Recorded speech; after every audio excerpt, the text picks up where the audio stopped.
देखो, मेरा ये मानना है कि दुनिया सही और गलत पे नहीं, लेवरेज पे चलती है। और इस लेवरेज का असली नाम है पावर। एक पावरफुल इंसान लाइफ में कुछ भी कर ले, फर्क नहीं पड़ता, वो हमेशा अपने एक्शंस को पावर से जस्टिफाई कर ही देता है। So welcome to the part 2 of 48 laws of power. Part 1 में हमने लॉ 1 से लॉ 16 तक डिकोड किए थे। उन लॉज ने तुम्हें ये बताया कि पावर कैसे दिखती है, कैसे बोली जाती है और कैसे सबके अंदर छुपी होती है। अगर आपने वो पार्ट नहीं देखा तो आप बहुत कुछ मिस कर रहे हो, इसलिए ये वीडियो देखने से पहले उसे जाके जरूर देखना, क्योंकि मैं ना सिर्फ इन वीडियो से बुक समरी नहीं बताता, मैं उस बुक के हर एक लाइन में, हर एक वर्ड में छुपे हुए हिडन मीनिंग को भी डिकोड करता हूं। इसीलिए इस वीडियो को प्ले करो एट 1.25x ताकि आप कम से कम टाइम में ज्यादा से ज्यादा इंफॉर्मेशन गेन कर पाओ। और लाइक करना है तो लाइक कर लो और कमेंट करना है तो कमेंट कर भी लो, लेकिन कभी भी इस वीडियो को किसी के साथ शेयर मत करना।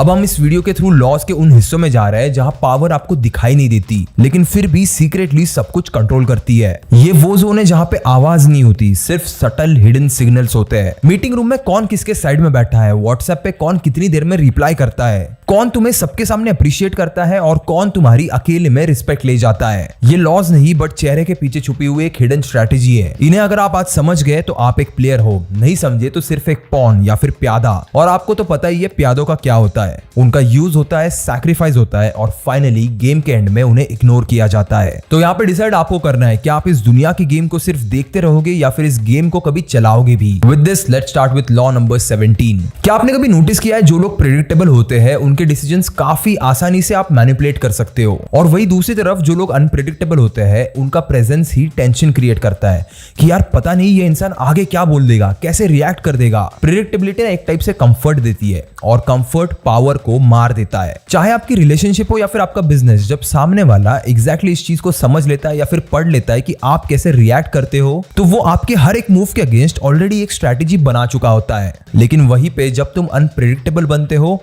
कभी साइलेंस, कभी सडन एग्जिट, कभी एक बोल्ड रिस्पॉन्स, कभी इमोशनल फ्रीज, तो बस ये सारी चीजें करते ही लोग कॉशियस हो जाते हैं, अलर्ट हो जाते हैं और हमेशा डाउट में रहते हैं कि ये आगे क्या सोचेगा। मेरी ये लाइन याद रखो, पावर किसी को आंसर देने में नहीं होती, लोगों के दिमाग में क्वेश्चंस और डाउट्स क्रिएट करने में होती है। इसलिए always always respond late and change your rhythm. कभी 15 मिनट में रिप्लाई कर रहे हो, कभी 1 घंटे में कर रहे हो, कभी 4 घंटे लग रहे हैं। हर चीज का ना एक प्रेडिक्टेबल पैटर्न मत बनाओ, ये आपके अगले मूव को एकदम ऑब्वियस बना देगा कि यार इसको मैं टेक्स्ट करता हूं या फिर इससे मैं बात करता हूं तो 1 घंटे में रिप्लाई आ ही जाता है। और याद रखना, कभी भी रिएक्टिव नहीं होना है, किसी भी सिचुएशन में आपको ओवर रिएक्ट नहीं करना है। बहुत बार लोग खुद के रिएक्शन को भी ओवर एक्सप्लेन करने लग जाते हैं कि यार मैंने ये इस वजह से किया क्योंकि मेरे लाइफ में ऐसा चल रहा था। जब भी आप किसी भी चीज को कुछ ऐसे ओवर एक्सप्लेन करते हो ना कि आपके लिए वो बहुत ज्यादा मैटर करती है, तो सामने वाला ऑटोमेटिकली एक पेडिस्टल पे आ जाता है और आप उसके नीचे आ जाते हो। तो ये 2 हैबिट्स आपको आज के आज चेंज करनी पड़ेगी। Which brings me to law number 18। ज्यादातर लोग ना इस चीज को ऐसे सोचते हैं कि यार अगर मैं अपना काम करते रहूंगा, शांत रहूंगा, तो मैं थोड़ा सा सेफ रहूंगा। लेकिन हिस्ट्री ने बार बार इस चीज को दिखाया है कि जो लोग फोर्ट्रेस या फिर एक रूम के अंदर बंद होते हैं वो कहीं ना कहीं पे इस दुनिया से कट ऑफ हो जाते हैं, और जिस भी दिन उन पे अटैक होता है तो उनके पास कोई भी इंटेल या फिर अर्ली इंफॉर्मेशन नहीं होती, ना ही उनके पास कोई दोस्त या फिर एलाइज होते हैं उनके साइड में खड़े रहने के लिए। असली पावर ना एक रूम में बंद रहने से नहीं आती, वो पावर नेटवर्किंग से आती है, पोजिशनिंग से आती है और विजिबिलिटी से आती है। जितना आप लोग अपने आप को बाकी लोगों से अलग रखोगे, उतना ही आप उनके कन्वर्सेशंस, सिग्नल्स या फिर रियल इंटेंशंस मिस करते रहोगे। इसीलिए लोगों के बीच में रहकर उनके दिमाग में घुसो, हर एक चीज को ऑब्जर्व करो, हर सर्कल में एक प्रेजेंस बनाओ, चाहे आप जिम में हो, कॉलेज में हो, हॉस्टल में हो, कल्चरल फेस्ट में हो, हर एक जगह पे आपकी प्रेजेंस होनी चाहिए, हर एक जगह पे आपको लोग पहचाने चाहिए। मुझे इस चीज में ना कोई भी डाउट नहीं है, मुझे 100% पता है कि आप ना अकेले भी पूरी दुनिया से लड़ लोगे। पर तुम्हें पता है ये जो स्मार्ट लोग होते हैं ना, वो अपनी एनर्जी बचाने में बिलीव करते हैं। आप ना चेस के गेम को ही देख लो, एक किंग हमेशा पूरे गेम में सबसे कम मूव चलता है,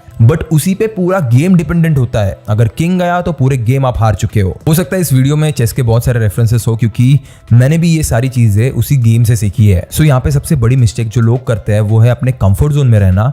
सबसे दूर रहना बेटर है, इस माइंडसेट के साथ जीना और हमेशा किसी भी सोशल इंटरेक्शन से पहले बहुत ज्यादा ओवरथिंक करना। इन सारी चीजों को अवॉइड करने के लिए, चाहे आप इंट्रोवर्ट ही क्यों ना हो, आपको खुद को सिलेक्टिवली एक्सट्रोवर्ट बनाना पड़ेगा।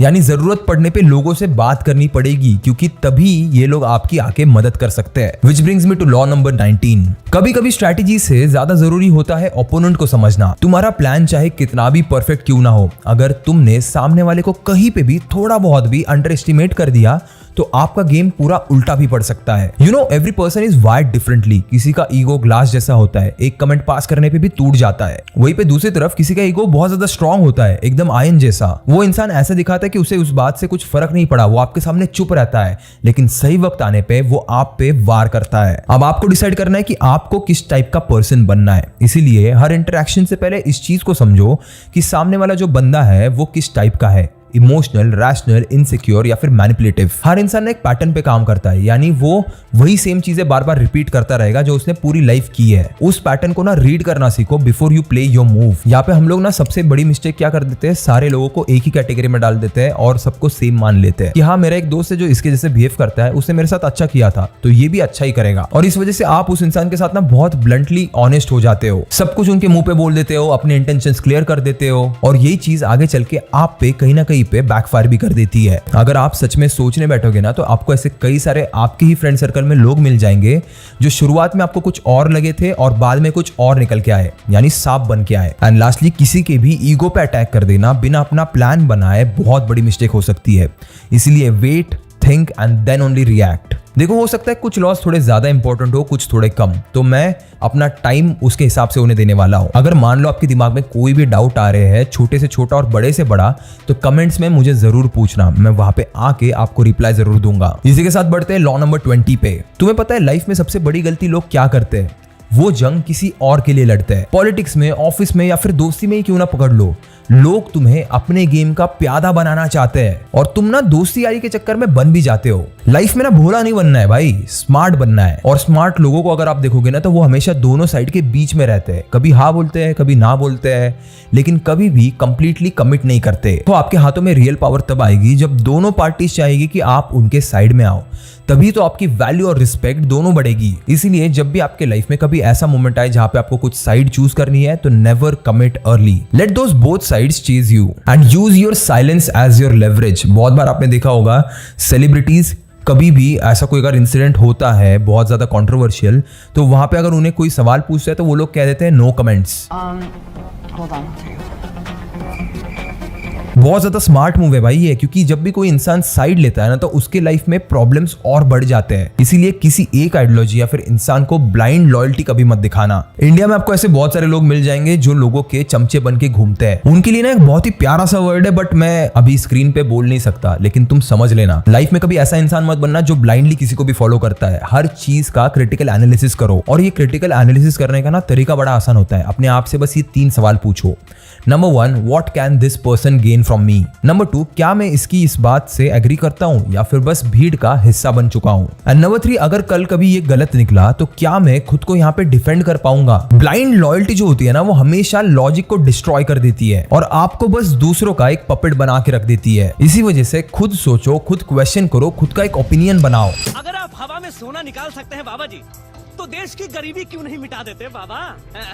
जवाब। क्योंकि जो लोग ये चीज करते हैं ना वो एक्चुअली में फ्यूचर लीडर्स बनते हैं। उनकी अपनी खुद की एक सोच, अपनी एक आइडियोलॉजी होती है और जो नहीं करते वो सिर्फ भीड़ का हिस्सा या फिर फॉलोअर्स बन के रह जाते हैं। अब आपको क्या बनना है ना वो आपको ही डिसाइड करना है। Let's move to law number 21। लोगों को ना तुम्हें अंडर एस्टिमेट करने दो, चाहे दोस्ती हो, चाहे डील हो या फिर दुश्मनी क्यों ना हो। जब तुम्हारा इंटेलिजेंस हिडन रहता है, तुम्हारे इंटेंशंस हिडन रहते हैं, तो सामने वाला अपने गार्ड ड्रॉप कर देता है। वो और भी ज्यादा गलतियां करने लगेगा, वो और ज्यादा रिवील करने लगेगा, ज्यादा ईगो दिखाएगा, ज्यादा केयरलेस बनेगा और वहीं से तुम्हें उसका एक ब्लाइंड स्पॉट मिलेगा जिसका यूज तुम उसके खिलाफ कर सकते हो। लोगों को दिखने दो कि तुम एक नूब हो, तुम्हें कुछ पता ही नहीं है, कंफ्यूज रहते हो तुम बहुत बार, लेकिन अंदर से ना उनकी कही गई हर एक बात की डिटेल को एब्जॉर्ब करना। क्यूरियोसिटी ना एक बड़ी प्यारी चीज होती है। सवाल पूछो, अच्छा फिर आगे क्या हो गया यार मुझे तो ये समझ ही नहीं आ रहा है। हाँ तो भाई अब हमें आगे क्या करना है। ऐसी फेक क्यूरियोसिटी दिखा के थोड़ा सा डम दिखो, कि ऐसा दिखो कि मुझे कुछ आता ही नहीं है, मुझे कुछ पता ही नहीं है। बहुत बार ना लोग इसका उल्टा कर देते हैं, वो स्मार्ट दिखने के चक्कर में अपने लिए और 4 एनिमीज पैदा कर देते हैं। देखो लाइफ का सबसे बड़ा फंडा ये है कि play dumb in rooms where people want to prove themselves. बाकी लोगों को ज्यादा बोलने दो, क्योंकि वो बातें आपका सबसे बड़ा एडवांटेज बन सकती है। कोई भी ना यहाँ पे आसमान से नहीं टपका हुआ, सब यहाँ पे इंसान ही है और इंसान गलतियां करते थे और करते रहेंगे। और वो जितना ज्यादा ज्यादा बोलेंगे, जितना ज्यादा रिवील करेंगे, उतनी ही ज्यादा गलतियां आपको उनकी नजर आएगी। So make sure you always speak less. Let's move to law number 22। देखो, पावर का मतलब ना हमेशा जीतना नहीं होता। लोगों ने ना पावर का एक बहुत ही गलत परसेप्शन बना के रखा है कि कोई ऐसा इंसान जो हमेशा जीतता है वो पावरफुल है। कभी कभी हारना या फिर सरेंडर करना सबसे डेंजरस मूव हो सकता है। मैं इसको और डिटेल में समझाता हूँ। जब तुम डायरेक्टली लड़ते हो,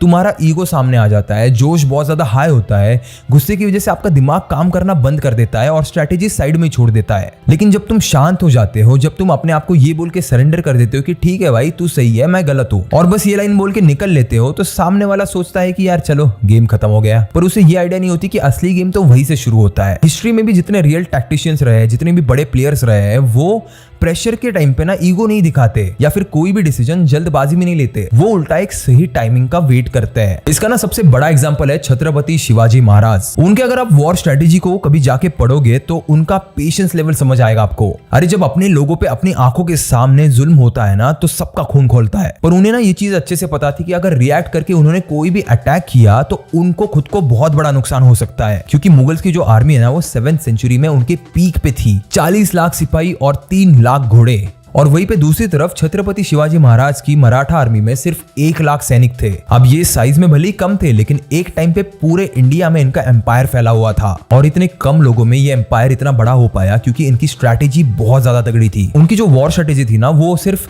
तलवारों या फिर तोपों तक नहीं थी, वो ना टाइम, टेरेन, टैक्टिक्स का एक परफेक्ट फ्यूजन था। छत्रपति शिवाजी महाराज ने कई बार ऐसे मोमेंट्स में सरेंडर या फिर निगोशिएशन दिखाया जब सामने वाले को लगा था कि अरे ये तो अब हार गए। लेकिन उनकी उस शांति के पीछे, उस साइलेंस के पीछे एक तूफान छुपा हुआ था। जैसे पुरंदर की ट्रीटी, लोगों को लगा महाराज ने हार मान ली। हेवी लॉसेस होने के बाद 35 में से 23 फोर्ट्स उन्होंने मुगल को सरेंडर किए थे। लेकिन वो कहावत है ना कि शेर जब 2 कदम पीछे जाता है, इसका मतलब ये नहीं होता कि वो डर गया, इसका मतलब ये होता है कि वो शिकार करने की तैयारी कर रहा है। और छत्रपति शिवाजी महाराज ने ठीक वही किया। मुगलों के सिस्टम को अंदर से तोड़ना शुरू किया। मुगलों को लगा कि अरे हमने इनको हरा दिया, अब ये कुछ कर नहीं सकते। लेकिन मराठाओं ने मुगल ऑफिसर्स को ब्राइब करके उन्हें कंफ्यूज करना शुरू किया, उनके अंदर इंटरनल स्पाइस भेजे, मुगल सप्लाई चेन्स तोड़े, लोकल पॉपुलेशन का सपोर्ट हासिल किया और मुगलों को ना उनकी ही कैप्चर्ड टेरिटरी में अनकंफर्टेबल फील करवाना शुरू कर दिया। वो अगर लॉन्ग टर्म में देखा जाए तो एक सरेंडर नहीं था, वो एक सेटअप था मेरे भाई। उन्होंने ना बस सही वक्त आने का इंतजार किया और उस मुगल एम्पायर में इतना ज्यादा रेजिस्टेंस क्रिएट कर दिया कि देखते ही देखते पावर वापस मराठाओं के हाथ में आ गई। तो उनकी ये बात हमें ये सिखाती है कि सरेंडर करो ताकि तुम अच्छे से ऑब्जर्व कर सको, सरेंडर करो ताकि तुम सामने वाले का ईगो एक्सपांड कर सको, ताकि वो आपको कमजोर समझने लगे, और जब वो ओवर कॉन्फिडेंट हो जाए तब तुम क्वाइटली अपना मूव खेल के कंट्रोल वापस अपने हाथ में ले लो। With this point let's move to law number 23। ज्यादातर लोग ना हर जगह बस थोड़ा थोड़ा एफर्ट लगाते हैं और फिर कहते हैं कि रिजल्ट्स क्यों नहीं दिख रहे। सिंपल सी बात है, आपने हर जगह एफर्ट मारे, इसी वजह से पावर स्कैटर्ड हो गई और उसका इंपैक्ट जो है वो डाइल्यूट हो गया। चाहे आपकी अटेंशन हो, टाइम हो या फिर कनेक्शन ही क्यों ना हो, पावर तभी बनती है जब आपका फोकस एक जगह पे कंपाउंड होता है। जब हर वीक आप स्किल चेंज करते रहते हो, हर मंथ कुछ नया प्लान बनाते रहते हो, तो आप ना लाइफ में कुछ भी डीपली मास्टर नहीं कर पाते, बस हवा में यहां से वहां बहते रहते हो, आज यहां तो कल कहीं और। लेकिन जब आप अपनी एनर्जी एक जगह पे फोकस करते हो तो एक टाइप से एक मोमेंटम बिल्ड होता है। जो नॉइज, जो डिस्ट्रैक्शन क्रिएट हो रहा था वो बंद हो जाता है और पावर नेचुरली आपकी तरफ ग्रेविटेट होने लगती है। इस लॉ को ना मैं थोड़ा सा एक करियर के एस्पेक्ट में बताना बेहतर समझता हूँ, क्योंकि आपका करियर एक बहुत ही मेजर रोल प्ले करता है आपको एक काबिल इंसान बनाने में। So according to this law, pick one domain और उसे कंपाउंड करो। हर वीक ना कुछ और चीज करना बंद करो। ये जो जैक ऑफ ऑल ट्रेड्स का आपका जो माइंडसेट है ना, उसे बंद करो। किसी को भी कोई ऐसा इंसान नहीं चाहिए जिसे सब कुछ आता हो। रादर किसी एक स्किल में एक्सपर्ट बनो, किसी एक सब्जेक्ट को उसकी डेप्थ तक पढ़ो। With this let's move to law number 24। चाहे आप ऑफिस में हो, रिलेशनशिप में हो या फिर पॉलिटिक्स में क्यों ना हो, आपने नोटिस किया होगा पावर अक्सर दिखाई नहीं देती, वो फ्लो करती है। और जहां पावर फ्लो करती है वहां कोटियर का गेम चलता है। कोटियर का मतलब होता है एक ऐसा बंदा जो हमेशा किंग के आसपास होता है। इस इंसान को ना हम मास्टरमाइंड या फिर किंग मेकर भी कहते हैं। वो बोलता कम है लेकिन ऑब्जर्व ज्यादा करता है। वो लॉयल्टी दिखाता है लेकिन पावर कलेक्ट करता है। वो ना आपको सबसे सॉफ्ट दिखता है लेकिन सबसे ज्यादा डेंजरस होता है। कोटियर बनना वीकनेस नहीं होती, ये एक आर्ट है पावर के बीच सरवाइव करने का, और वो भी बिना खुद स्पॉटलाइट में आके। ये एक आर्ट है लोगों से अपना काम करवाने का बिना अपना नाम उसमें डाले। कोई चीज समझना, ऐसा कभी नहीं होगा कि अगर एक रूम में 100 लोग बंद है तो उनमें से बस कोई एक ही सबसे ज्यादा पावरफुल होगा। हो सकता है एक से ज्यादा पावरफुल लोग उस रूम में रहे। कोई पैसे के मामले में पावरफुल है, तो कोई कनेक्शंस के मामले में पावरफुल है। अब मुझे एक चीज बताओ, अगर सबके म्यूचुअल में या फिर सबके कॉमन फ्रेंड में अगर आप रहोगे तो आप खुद कितने ज्यादा पावरफुल बनोगे। देखो पूरी जिंदगी निकल जाती है पावर को गेन करने में, और उस पावर को आपने अपने हाथों में ले लिया बस एक छोटा सा कन्वर्सेशन करके और सामने वाले का दोस्त बन के। With this let's move to law number 25। सबसे पावरफुल इंसान वो होता है जो अपने आप को बार बार रीइन्वेंट करते रहता है। देखो ये सोसाइटी ना तुम्हें एक टाइप से एक बॉक्स में डालती है, ये तो ऐसा ही है, इसे बस यही आता है, और ज्यादातर लोग ना बस वही बन के रह जाते हैं जो उनसे एक्सपेक्ट किया गया है। बट रियल प्लेयर्स जानते हो क्या करते हैं, वो खुद डिसाइड करते हैं कि उनका नेक्स्ट वर्जन क्या होगा। अगर तुम बार बार अपनी बस एक ही आइडेंटिटी से चिपके रहोगे तो तुम बहुत ज्यादा प्रेडिक्टेबल, रिप्लेसेबल या फिर पावरलेस बन जाओगे, जैसा ठीक हमने पिछले लॉ में बात की थी। लेकिन जब भी तुम इवॉल्व करते हो, चाहे लुक के मामले में, बात करने की टोन के मामले में, या फिर स्किल के मामले में, या फिर माइंडसेट के मामले में, तो लोग बहुत ज्यादा कंफ्यूज हो जाते हैं, और पावर वहीं से तो शुरू होती है। So every 6 months upgrade one part of your identity, चाहे वो लुक्स हो या फिर the way you talk. And अपना जो पुराना वर्जन रहता है ना, उससे ज्यादा अटैच मत रहना, और जब वो आपका एक पर्पस सर्व करना बंद कर दे तो उसे कट ऑफ करना ही बेहतर होता है। लोगों के मुंह से ना ये बात एक पॉजिटिव वे में निकलनी चाहिए कि यार तू पिछली बार से ना बहुत ज्यादा बदल चुका है। ये जो बच्चों वाला माइंडसेट होता है ना कि मैं ऐसा ही हूं, मैं तो यही करूंगा, इस घटिया माइंडसेट को छोड़ो और खुद को रीइन्वेंट करना सीखो। Which brings me to law number 26। Power के गेम में ना सब कुछ करना पड़ता है, लेकिन आप ही सब कुछ कर रहे हो ये दिखना जरूरी नहीं होता। जो लोग हर एक काम अपने खुद के नाम से करते हैं वो जल्द ही लोगों के दिमाग में एक विलन बन जाते हैं। फिर लोग उनके खिलाफ आवाज उठाने लगते हैं, उन्हें गलत साबित करने का कुछ भी मौका नहीं छोड़ते। वहीं पे दूसरी तरफ स्मार्ट लोग ना अपना इम्पैक्ट तो छोड़ते हैं, लेकिन बिना किसी सबूत के, चाहे गलती हो, चाहे मैनिपुलेशन हो, या फिर कोई भी रिस्की गेम क्यों ना हो, इनके टाइम पे ब्लेम हमेशा किसी और के ऊपर ही गिरता है। यूएसए क्या करता है आप सभी को पता है, दूसरों के कंधों पे रख के हमेशा बंदूक चलाता है। सबसे पहले तो वो खुद ही सबको आर्म सप्लाई करेगा, फिर 2 कंट्रीज के बीच में टेंशन बढ़ाएगा और वॉर का वेट करेगा। IMF has authorized the immediate disbursement of $1 billion bailout loan to Pakistan, ताकि वो एक साइड से सैंक्शन लगा के उनकी बढ़ती इकोनॉमी को रोक सके, और वहीं पे दूसरी तरफ वॉर जैसा एक एनवायरनमेंट क्रिएट करके थोड़ा सा डर फैला के उन्हें वेपन्स भी बेचेगा ताकि वो खुद की इकोनॉमी बढ़ा सके। बट नोटिस करो, कभी भी यूएसए के ऊपर ब्लेम नहीं आता, वो तो भाई पीस मेकर बन जाता है, और बीच में ही आके जब उसका काम पूरा हो जाता है तब ये कहता है कि भाई लड़ो मत, बात करके सॉल्व करते हैं प्रॉब्लम को। We talk to them about trade. Let's do trade instead of do war. यानी यहाँ पे आपने वेपन्स बेच के पैसे भी कमा लिए और एक पीस मेकर बन के पावर वापस अपने हाथों में भी रख ली। एक तीर से 2 निशाने। इस गेम को अच्छे से समझना, कभी भी आप कुछ भी कर रहे हो तो आपके ऊपर कभी नाम नहीं आना चाहिए। याद रखना, perception is more powerful than truth. आपने क्या किया इससे ज्यादा इंपॉर्टेंट होता है कि आपने लोगों के सामने उसे कैसे दिखाया, कैसे पोर्ट्रे किया। इस पॉइंट को आप समझ गए होंगे, तो let's move to law number 27। आज अगर आप अपने आसपास देखोगे तो आपको नजर आएगा कि हर एक इंसान ना अंदर से टूटा हुआ है। सबको किसी ना किसी एक सेवियर की तलाश है, कोई ऐसा इंसान चाहिए उन्हें जो उन्हें बचा सके। लोग ना एनालाइज नहीं करना चाहते या फिर रीजन नहीं सुनना चाहते कि वो फेल क्यों हो रहे हैं, वो लाइफ में चाहते हैं रीअश्योरेंस, मैं हूं, सब ठीक हो जाएगा। तो अगर तुम्हारे पास एक स्ट्रॉन्ग नैरेटिव हो, एक यूनिक आइडेंटिटी हो, और लोगों को अगर आप कन्विंस करना जानते हो तो आप उनके लॉजिक को बाईपास कर देते हो। चाहे पर्सनल ब्रांड हो, चाहे प्रोडक्ट हो, या फिर चाहे कोई मूवमेंट ही क्यों ना हो, कल्ट तभी बिल्ड होता है जब आप उन लोगों को एक आइडेंटिटी देते हो। आप अगर चाहो तो एंड्रयू टेट का ही केस पकड़ लो। Controversial influencer Andrew Tate. उसने ना अपने कल्ट फॉलोइंग बनाया था। उस कल्ट फॉलोइंग में एक बच्चे से लेकर आर्मी के कई बड़े ऑफिसर्स भी थे जो उसके थॉट्स को, उसकी आइडियोलॉजीज को मानते थे। और अब सोचो अगर ये कल्ट जब एक साथ आ जाए और एक दूसरे की मदद करने लग जाए तो क्या होगा। इसीलिए ये जो अपना कमेंट सेक्शन होता है, यहाँ पे सिर्फ कमेंट्स मत किया करो, दूसरों के कमेंट्स का भी रिप्लाई देने की आदत डाल लो। यार देखो, इन वीडियोस पे ना इंडिया के कोने कोने से कमेंट्स आते हैं, और अगर आप सिर्फ इन 48 लॉज ऑफ पावर की ही वीडियोस को पकड़ लो तो कम से कम इनमें ही 20 से 25 हजार कमेंट्स रहेंगे। अब अगर आपको भी कल्ट बनाना है, कॉन्टैक्ट्स बढ़ाने हैं, तो ये सबसे आसान रास्ता है आपके लिए। अगर किसी भी इंसान से आपकी आइडियोलॉजी मैच होती है तो उससे वहां पे कन्वर्सेशन करने लग जाओ। अब इतने सारे कमेंट्स में से मान लो एग्जांपल के लिए तुम्हें 100 लोग ऐसे मिल जाए जिनकी मेंटालिटी, जिनके व्यूज आपसे मैच होते हैं, तो सोचो आपने लाइफ में 100 नए कॉन्टैक्ट्स क्रिएट किए, और वो भी बस घर बैठे बैठे एक वीडियो देखते हुए। देखो बहुत छोटी छोटी चीजें, लेकिन ये मैटर बहुत ज्यादा करती है। उसी के साथ बढ़ते हैं लॉ नंबर 28 पे। सिंपल सी बात, ये लॉ कहता है बोल्ड दिखो, enter rooms like you belong there even if you don't. जब भी आप कोई भी बात सामने रखते हो तो उसे कन्विक्शन के साथ रखो। इवन आप अंदर से अगर अनश्योर फील कर रहे हो ना, फिर भी आपकी बातों में वो कॉन्फिडेंस दिख के आना चाहिए। And always make the move first and explain it later. अपना प्लान एग्जीक्यूट करने से पहले ही सबको डिस्क्लोज मत कर दो कि मैं ये करने वाला हूँ, फिर ये करने वाला हूँ, फिर ये करने वाला हूँ। ये करके आप बाकी कुछ नहीं कर रहे। एक तो अपना प्लान डिस्क्लोज कर रहे हो सबको, और दूसरा लोगों से बस वैलिडेशन मांग के उन्हें एक पेडिस्टल पे रख रहे हो। बहुत ही सिंपल सा छोटा सा लॉ था, इसलिए इसे बहुत छोटा कवर करेंगे। Now let's move to law number 29। देखो, ज्यादातर लोग ना एक्शंस शुरू करते हैं अपने मन में एक फीलिंग या फिर इमोशन पकड़ के, लेकिन जो लोग एक्चुअल में सबसे ज्यादा पावरफुल होते हैं ना, वो हर मूव से पहले अपना पूरा गेम ही प्लॉट करके रखते हैं। तुम्हारे पास कितनी भी अच्छी स्ट्रैटेजी क्यों ना हो, अगर उसका एंड बहुत ज्यादा वेग है, बहुत ज्यादा अनसर्टन है, तो उस स्ट्रैटेजी के बीच में ही लोग तुम्हें रिवर्स कार्ड फेंक के मार सकते हैं, यानी आपकी स्ट्रैटेजी फेल हो सकती है। इवन मैं जब फिल्म मेकिंग सीख रहा था तब हमें ना स्टोरीज क्राफ्ट करने की एक टेक्निक बताई गई थी। उसमें एक बड़ी सिंपल लाइन थी जो मैं आपको आज कहना चाहता हूं। The one who seize the final frame controls every seen before it. यानी यहाँ पे सबसे बड़ा फंडा आता है रिवर्स इंजीनियरिंग का।